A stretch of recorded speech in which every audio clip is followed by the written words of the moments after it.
கார்த்திகை தீபம் வீட்டில் குழந்தைங்க இருந்தாங்க அப்படின்னா நம்ம என்ன மைண்ட் செட்டில் இருந்தாலும் கண்டிப்பாக அந்தந்த விசேஷனால் செய்யணும் அப்படின்னு குழந்தைங்க எதிர்பார்ப்பாங்க. இன்றைக்கி பார்த்திங்கன்னா அவள் 2 மணிலேருந்தே கோலம் போடணுன்னு ஸ்டார்ட் பண்ணிட்டா. ஸோ அதனால் நான் அவளுக்கு அவுட்டர் பார்டர் எல்லாம் கொடுத்துட்டேன்.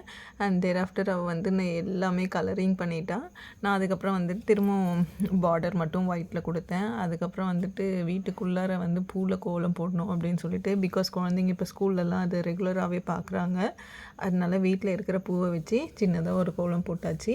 அடுத்தது பார்த்திங்கன்னா அரௌண்டு ஒரு 5:30 மணி ஆகிடுச்சு. அப்போது நான் தீபம் ஏற்றுறதுக்கு எல்லாமே ரெடி பண்ணி வச்சுட்டேன். கோலம் போட்டுட்டு நெல்லிக்காய் தீபம், குத்து விளக்கில் நெய்யெல்லாம் போட்டு அதுக்கப்புறம் மாவிளக்கு போடுறதுக்கும் ரெடி பண்ணிட்டேன். கரெக்டாக திருவண்ணாமலையில் பார்த்திங்கன்னா 6 மணிக்கு தீபம் ஏற்றிட்டாங்க.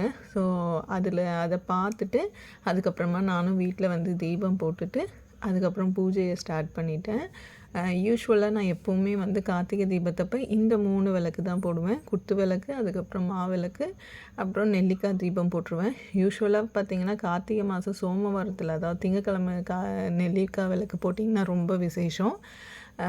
என்னால் இந்த வருஷம் அந்த மாதிரி ரெகுலராக போட முடியல. அதனால் இன்றைக்கி போட்டுட்டேன். அதுக்கப்புறம் நெய்வேத்தியமாக பாசிப்பருப்பு பாயசமும் அதுக்கப்புறம் அப்பமும் சேர்த்துருந்தேன். ஸோ இன்றைக்கி வந்து எங்களுக்கு பூஜை நல்லபடியாக முடிஞ்சது. அதுக்கப்புறம் பார்த்திங்கன்னா திருவாசகமும் கோலார் பதிகமும் படிச்சுட்டேன். நான் யூஸ்வலாக அது ரெகுலராக படிக்கிறனால மேக்ஸிமம் 15 மினிட்ஸ்குள்ளே 2மே படித்து முடிச்சுட்டு சாமி கும்பிட்டுட்டு என்னோடய விரதத்தை விட்டுட்டேன். நான் எப்போவுமே வந்து கார்த்திகை தீபத்தன்னைக்கு தீபம் பார்த்துட்டு சாமி கும்பிட்டு முடிச்சப்புறம் தான் டிஃபன் சாப்பிட்றது வழக்கம். அதனால நான் பெருசாக வடை, பாயசம், பொரியல், சாதம், சாம்பார் அந்த மாதிரி எல்லாம் செய்ய மாட்டோம். நைட்டு சிம்பிளாக டிஃபனோடு முடிச்சுட்டு அடுத்த நாள் தான் நான் ரைஸ் சாப்பிடுவேன்.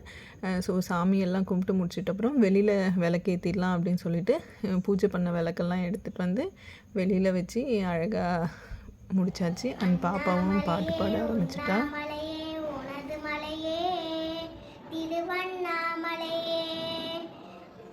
சிவாய நம சிவாய ஓம் நம சிவாய ஹரஹர சிவனே அருணாச்சலனே அண்ணாமலையே போற்றி சிவ ஓம் நம சிவாய.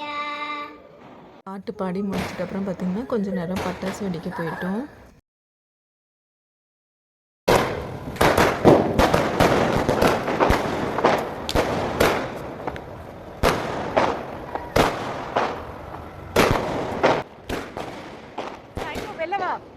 இருந்து நல்ல மழை. இப்போ தான் ஒரு 5 நிமிஷம் கேப் கிடச்சிது. பட்டாசும் வெடிச்சாச்சு. இந்த வீடியோ உங்களுக்கு பிடிச்சிருந்தா கண்டிப்பாக சப்ஸ்கிரைப் பண்ணிக்கோங்க. Bye by.